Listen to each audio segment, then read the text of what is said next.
puisque l'actualité d'aujourd'hui est l'histoire de demain.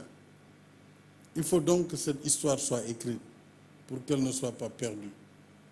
Je voudrais dire que j'aurais pu parler de beaucoup parmi les compagnons dans cet ouvrage.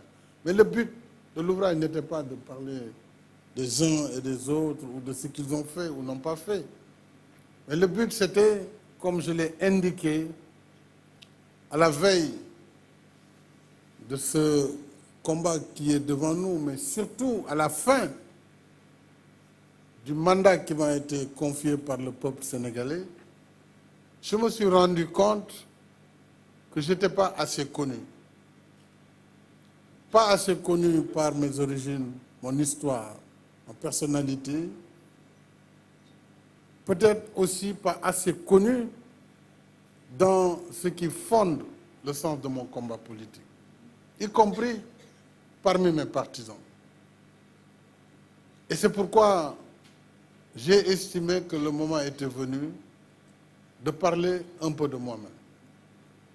Puisque nous sommes un pays qui a la chance d'être un lieu de brassage, un lieu de convergence également. Mais nous sommes aussi un pays héritier de vieilles traditions, héritier d'une épopée glorieuse, même si on ne le dit pas souvent. Et c'est pourquoi je pense que les historiens ont ce devoir de rappeler, par l'écrit, par la parole, comment notre Sénégal s'est constitué. À partir de proto-États anciens, à partir du Tekrour, à partir du Djolof, du Sine, du royaume du Sine, du Baol, etc., de la Casamance, du Fouladou.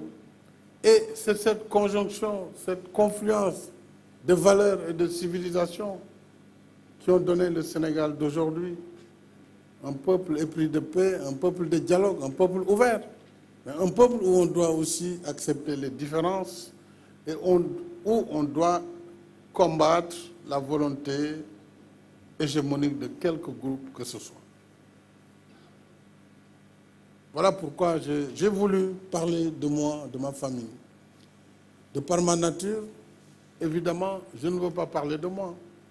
C'est pourquoi, madame, je répondrai à votre question. Et je ne peux pas non plus faire du on, nous, etc., alors qu'il s'agit de parler de moi. Enfin, pour une fois, acceptez-le quand même. Il faut bien que je dise qui je suis, d'où je viens. Parce qu'on a voulu me présenter pour ce que je ne suis pas, pour des raisons politiques. On a dit de moi ce que je ne suis pas. Mais nous sommes en République. Donc, il n'est pas correct en République de parler de nos traditions, de parler de la stratification de notre société. Mais lorsque les gens, par la cupidité politique ou la volonté de destruction, qui n'a d'égal que la haine, veulent inventer une nouvelle histoire, je dis non, mettons la vraie histoire devant eux.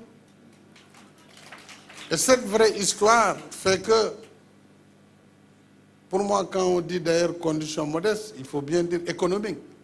Je ne suis pas de conditions modestes socialement ou historiquement.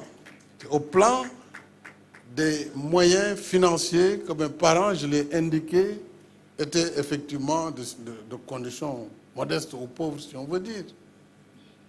Mais la vraie condition, je l'ai dit, la vraie valeur chez l'homme, ce n'est pas l'argent, ce n'est pas l'avoir. En tout cas, c'est ma philosophie. Ce n'est point l'argent ou la richesse matérielle. Pour moi, la vraie valeur, elle est dans l'être, et dans la manière d'être et de se comporter. Et c'est pourquoi j'ai expliqué ces valeurs dont j'ai parlé, valeurs de courage. Mais moi, je suis issu d'une lignée de guerriers, c'est ça la vérité, des Mbéniou Gana. C'est des guerriers, ils préfèrent mourir que de perdre la face. C'est ça l'histoire. Il faut aller au Fouta, s'informer. Mais les gens peuvent se retrouver à Dakar ou à Fatick, chacun pense qu'il peut Et alors, si on devait parler de l'histoire, peut-être que je crois que tout le monde ne serait pas tout à fait à l'aise.